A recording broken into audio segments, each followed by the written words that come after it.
Hey guys, Ellie here with another Pokemon Go adventures. This week I'm going to focus on talking about the longevity of the game and making comments about the longevity of the game, uh, keeping the players occupied and stuff. And there have become a lot of articles just in the recent week which are going to be really good to talk about this. Once again, my articles are coming from GameRank.com. I'll post a link in the description below. Uh, I'm kicking off with this article because it just got released before I recorded this, and I want to get rid of the negative stuff out of the way so I can talk about all the positives because I want to finish on a positive note. Uh, so this is Pokemon Go players have begun requesting refunds, and this is a result of the recent update in Pokemon Go. So a lot of people who are aware there was a tracking bug in the game. There's another article which has indicated that apparently players had declined because of the tracking bug. Okay, let me kick off by saying this is a free-to-play game and it's just come out, and Niantic unfortunately did not anticipate the number of people coming out on the servers. As a result, they have been rushing to fix the server problems and focus on the server issues. Also, there are going to be games in this bug. This game has plenty of bugs and it's free to play. This is not uncommon for free to play games. To be honest, you guys who are like in this refund problem, with people calling out for refunds, I'm sorry, you guys, to me, you guys seem absolutely entitled, and it's frankly, I don't know how to really put this without absolutely lambasting you people who are doing this, because I've seen this happen in other free-to-play games like League of Legends, people complaining about things not working properly or not going their way, and it's ridiculous, guys. Look, this is free-to-play. You didn't pay any money. If you put money in to the game and after the fact, then that's your problem. You don't have to pay money. Anyway, we'll go through the article and I'm going to make comments on certain things. So, it's 75 million downloads, released an update to fix bugs, but also remove the Pokemon Go tracker's footprints. Yeah, that was... Okay, we know why that was not working properly. I think there's another... I'll end up going to that article at some point. Niantic's going to fix it. They're currently trying to fix the problem. It's not their... I think they should have probably made this their priority. And removing the bug at the moment and removing the tracker at the moment is probably a smart move until they can actually fix it. The problem is they're focused quite heavily on getting the servers working, and that's a fair call. Now they need to get focused on this before they start looking any further. It's also been broken out that there is cease and desist orders for third-party sites like Pokevision. To be honest, I have not found Pokevision very useful. And, I don't know. I'm kind of on the fence because it depends on what those sites have been doing and how they're obtaining the information, which may or may not be illegal. It may or may not be breaching the terms of service. So I think before people get angry about that sort of business, they need to actually understand what legal premise Niantic is doing regarding it. The end result of these actions is now how close any Pokemon is given in the game. Well, to be honest, again, sorry, but Pokevision was not that good for me. Like, it was, I had like an Alakazam right next to me where I was living, and it wasn't showing up on Pokevision. So, sorry, but Pokevision wasn't actually that good to begin with.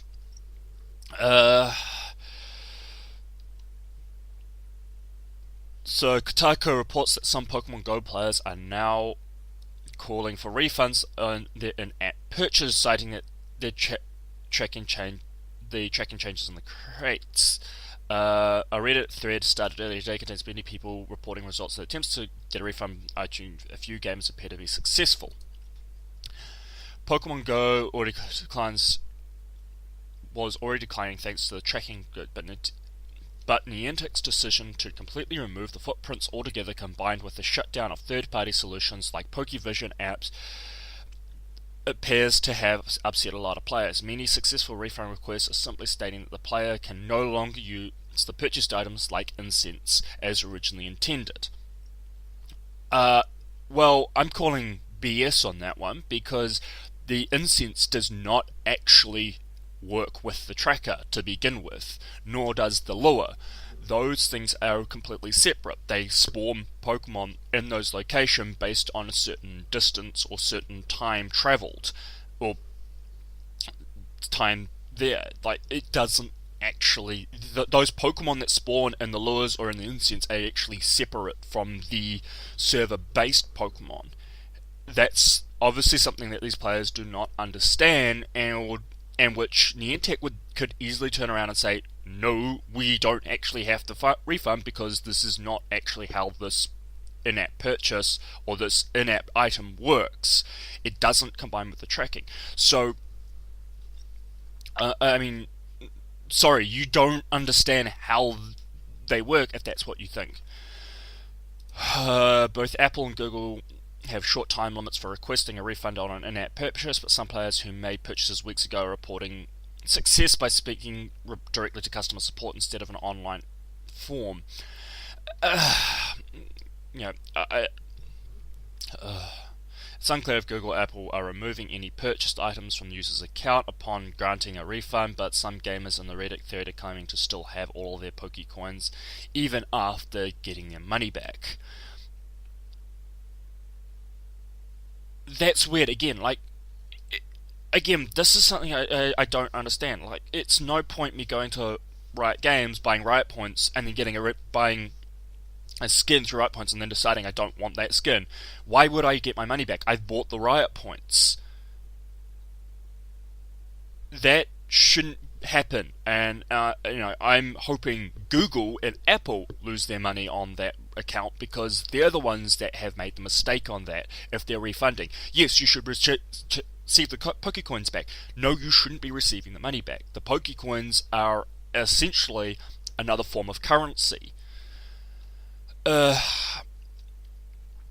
has not commented on the refund rush, but the company is surely working hard to fix and reinstall the built-in tracking feature. It is understandable that the company did not like sites like Pokevision accessing the app's data without permission, but forcing these sites to shut down when there are unresolved issues seems a bit short-sighted. As a result, I don't know. I think it comes down to a legal issue. Did Pokevision obtain the data in a manner that is a breach of the terms of service? Could it be possibly gaining data or data mining information that is not acceptable? Or because Pokevision doesn't require any... I'll just quickly flick over. I'll quickly flick over. Look, this is Pokevision. There is, I just get in and I immediately can start using it. There is no terms of service. There does not seem any information provided here on information of what I can and can't do with it. It's, to me, this site can do whatever it likes with the information I provide, and that is very, very dangerous to me. It shouldn't be. There should be a sign-in service or something that allows me to decide whether or not it is acceptable, and as far as I'm concerned, Pokevision does not have any causes that I can then proceed if I think the information that they've been using has been obtained illegally or has been used inappropriately. Perhaps that's what Niantic is doing, is shutting down these sites because essentially they're afraid that they are going to end up with the legal problems. And I think that's perhaps where it's going. Alright, so we're going back to here. Pokemon developer shuts down sites like Pokevision. two major third-party Pokemon Go tracking websites cease operations on the same day, likely indicating that they were forced to shut down by Niantic. Um, you know, yeah, okay, so these were brought out because of the tracker. Made it clear he isn't a fan of Pokevision and other Pokemon tracking sites. Forcing Pokemon Vision and Pokehound to suspend the service indefinitely. Forbes reported that the creator of Pokevision declined to answer why the site's services have been suspended starting Saturday, but it's unlikely to be a coincidence that Pokehound also closed at the same time. So the fact that, you know, Pokevision hasn't made comment as to why they were shut down, and yeah, the CEO of Niantic is said that he isn't a fan. What is the reason? Why are they not fans? And I think it comes down to legal problems. It becomes down to an issue that, as I said earlier, those games potentially have, or these sites, sorry, potentially are obtaining information that I don't think has been legally obtained.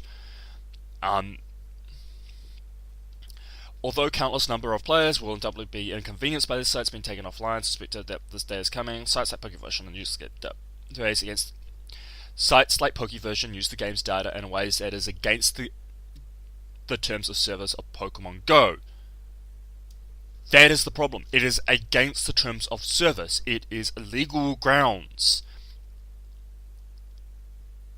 That is what the problem is. So, yeah, it's your inconvenience, guys. Get over it. This is a free-to-play game. You'll have to deal with it for a wee while. The shutdown of the third-party sites would be easier for fans to accept if Niantic had first fixed the in-game tracker.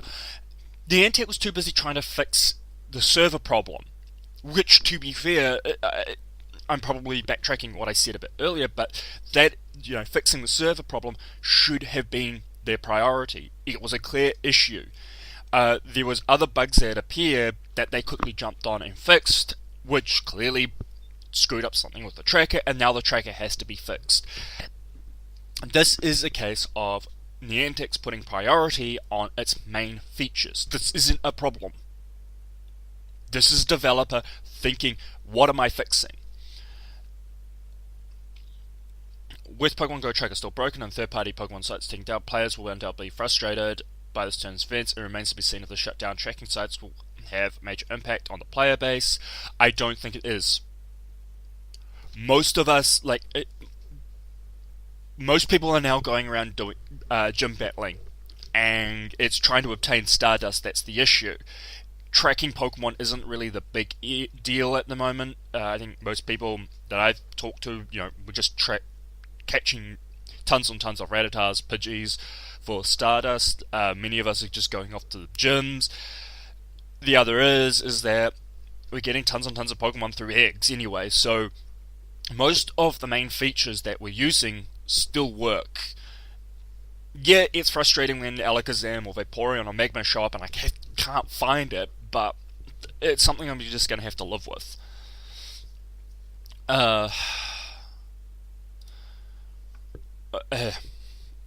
Honest way. The thing is that it's Pokemon gamers have no honest way to hunt up a specific Pokemon in the app itself. But the thing is the app Pokevision doesn't show me where Alakazam is when it was right on top of me.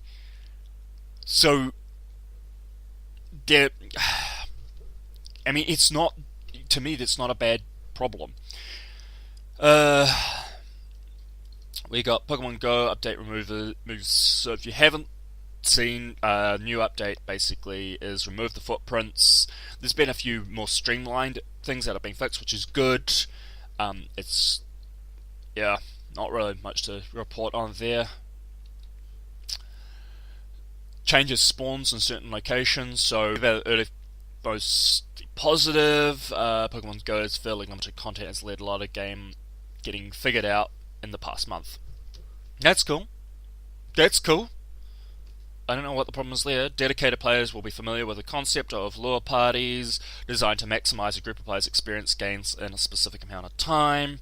And the route of new method behind tricking Pokemon Go spawns. A recent decision on the Sylph Road community, however, has indicated that the spawns might not be the same as they were in the past few weeks. According to members of Sylph Road, a gathering of Pokemon Go players has been behind a bigger game theory, discovering thus far certain Pokemon Go nests have been altered to spawn different Pokemon than have before. Previously, certain areas and cities would spawn numerous amounts of the same common or rare Pokemon in an occurrence that has never changed. Now it looks like planned slightly, where it appears that the location of the nest has remained the same. The Pokemon they spawn have changed. Multiple players have begun to confirm that it is true, and their reaction has been predictably mixed. Trainers who are close to a rare nest, like those, are obviously disappointed, while those surrounded by Pidgeys could not be more happy. Yeah, that's pretty fair. I think much more to say there. I mean, that's good. It's adjusting to make sure some people don't end up with rare Pokemon while others do. How to hold gyms longer. Not really. It's really just a list of Pokemon that are quite effective in it. Like Blastoise, yeah. Not really. Pokemon Go will stop gym poaching. CEO John Hank was at San Diego Comic Con talking about Pokemon Go. Gym poaching, yeah, that's kind of a good thing. I'm not really going to go read through this, but basically gym poaching is people waiting to take a gym as soon as it's been neutralized. So, in a way, that's a good thing. It means it stops frustration, but I've had fun with it. But then again, I think it's going to ruin it, because it is kind of fun when you're sitting across you end up sitting there with nearby, and you're sort of battling each other back and forth, back and forth, back and forth. It's rather fun. I don't know. I'm gonna sit there with a mixed stance. Pokemon Go centers, or Pokemon centers might be added. I think this will be rather interesting. I don't know how they're going to implement it. This is actually going to be something I think will help improve the longevity, considering that it is been very, very difficult to get healing items, or at least I found it difficult to get healing items, and thus makes gym control or gym battling very, very difficult. I think Pokemon centers will be quite useful. Yeah, but Pokemon has always done that whole six-party thing. And in the latest series, in the first generation, and I think second generation, I had to double check the second generation, but I remember the first generation, your Pokemon didn't heal when they were put into the PC, or when you caught them, they weren't healed, whereas if they ended up in the PC, they would automatically be healed. So, in the later versions, yeah. Hank also mentioned possibly introducing items that can modify Pokemon, say as the lure. That's actually, I think, the way to go. That, I think, would be quite cool. So Hank noted that the current version of Pokemon Go accounts for about 10% of the experience that his team are looking to deliver. So, guess what, guys? We've got a lot more to come. Pokemon Go will add new generations of Pokemon. So it is. So again, at San Diego Comic Con, John Hank mentioned that they will be introducing. I think this was a smart move. Stick with the first generation. And don't overwhelm players with the amount of Pokemon. Some people claiming they've already caught all Pokemon. Whatever. There's still more Easter eggs to be discovered. Yeah, I think you'll be talking about that soon. How they'll implement it is interesting. Including whatever, don't care. I think, fix servers and many of the core game mechanics first before introducing the Pokemon. But those features, yes, this is going to be a big one. It needs to happen soon before it burns out, which means I think Niantic's going to have to focus on getting the mechanics fixed within the next 2 weeks. Like, these core mechanics that are bugged at the moment need to be fixed within the next month, and then the following month introduce the features that you considered that were missing, and then I think start introducing a new generation of Pokemon over a period, like every so often. I'm not saying do it each year because it looks like Pokemon series is going to be released each year, and you'll probably want to keep up with that. So I'm debating about whether or not they should do it over the next 6 months until all the current Pokemon are released, or whether they should sit one generation or two generations behind the curve, which would be interesting to see. I don't know. That would be interesting. We got to confirm that there will be more Pokemon added. So, yep. Pokemon Go still has some undiscovered Easter eggs. For those who weren't aware, there was the evolution naming tactic inspired by the anime. As we've confirmed, that's probably going to stay. More. I don't know. It'll be interesting to see what other Easter eggs pop up. Eager to have Pokemon fans in attendance and worldwide chatting about more of undiscovered Easter eggs, which prompted Niantic to head to reveal more details about leaders of the Pokemon Go factions. I'm not even going to bother talking about those. It's not really worth it. Even though many intenders were hoping for a little more, likely in the form of a legendary bird spawn, the information that came from briefing was rather informative affair. Yep. Scaling issues. I think this is actually something from quite a while ago, and this is a problem I think a lot of MMO sort of fall into as well. Like, how do you maintain a relatively good scaling process in order to keep people interested? To flip an example across, it's for me Final Fantasy XIV, which it's the scaling is rather mixed depending on whether or not you do the level up daily duty roulettes, or whether or not, and there's other things that go on that make the game scaling a bit difficult. Long and difficult game scaling towards that end is actually effective for supposedly to retain player intention, but in saying that, I just, prior to recording this, because it was on free-to-play weekend, I played Ark Survival Evolved, and it didn't feel like I was progressing anywhere.